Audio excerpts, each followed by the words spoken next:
আসসালামু আলাইকুম বন্ধুরা, আজকে আমি আপনাদের দেখাবো কিভাবে আমার মা নিজ হাতে কাঁচা তাল রান্না করেন। প্রথমেই মা তালগুলোকে জোরে জোরে থেতলিয়ে নিলেন যেন ফেটে গিয়ে ভেতরটা কিছুটা নরম হয়ে যায়, এতে খোসা ছাড়ানো খুব সহজ হয়। পাশেই ছিল আমার ছোট্ট মামাতো বোন, আর তাকে দেখে মনে পড়ে গেল সেই ছোটবেলার আনন্দের কথা। সে দিব্যি তালের খোসা থেকে কাঁচা তাল খাচ্ছে।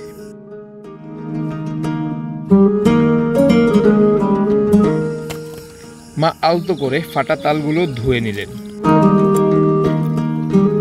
যেন ভেতরে কোনো ময়লা না থাকে। এরপর শুরু হলো খোসা ছাড়ানোর কাজ। আর আমার ছোট্ট বোনটা তার মনের আনন্দে তাল খাচ্ছে তো খাচ্ছেই।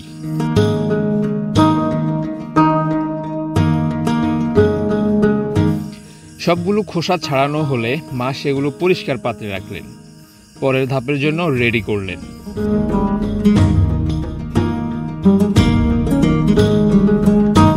এবার তালগুলো গেল প্লাস্টিকের হাজিতে। এখানে তালের আসল ফ্লেভার বের করা হয়,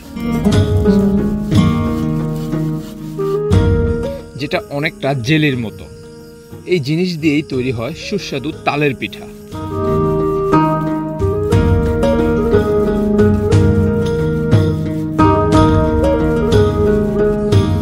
এরপর তালগুলো পানিতে ভিজিয়ে হাতে কসলানো হলো যাতে রসটা ভালোভাবে মিশে যায়। ঠিক তখনই বাইরে শুরু হলো ঝুম বৃষ্টি। পুরো রান্নাঘর জুড়ে তৈরি হলো এক অসাধারণ গ্রাম্য আবহ। আপনারা জানলে অবাক হবেন যে তাল এমন এক ফল যেটা শুরু থেকে শেষ পর্যন্ত সব কিছু খাওয়া যায়। তাল নেওয়া শেষ হলে এর বিচিগুলো আলাদা করে রাখা হয়। কয়েক মাস পর সেই বিচি থেকেও পাওয়া যায় এক অসাধারণ খাবার। সেটা কি আপনারা কমেন্টে লিখে জানাবেন কিন্তু। যাই হোক, এবার রান্নার পালা। তাল রান্না হবে মাটির চুলায়, যার আলাদা স্বাদই আছে।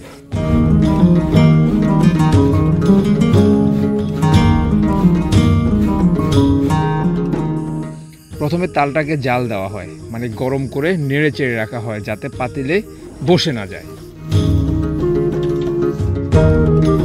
এরপর আঁশগুলো সরিয়ে ফেলা হয়, না হলে খাওয়ার সময় মুখে আটকে যাবে।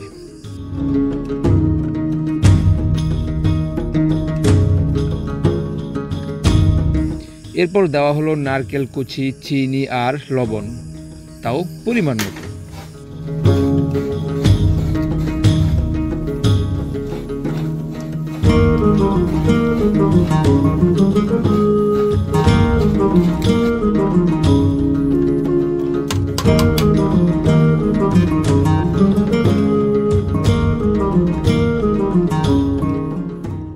সব একসাথে মিশিয়ে ভালো করে নাড়াচাড়া করতে করতে চুলার আগুন দাউ দাউ করে জ্বলছে।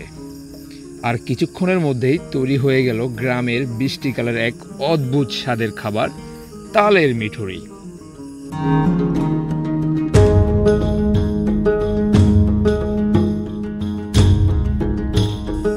তো বন্ধুরা, ভিডিওটি ভালো লাগলে একটা লাইক দিবেন, আর এমন গ্রামের স্বাদের ভিডিও পেতে চ্যানেলটি সাবস্ক্রাইব করে পাশে থাকবেন। দেখা হবে পরের ভিডিওতে। ততক্ষণে ভালো থাকবেন। আল্লাহ হাফেজ।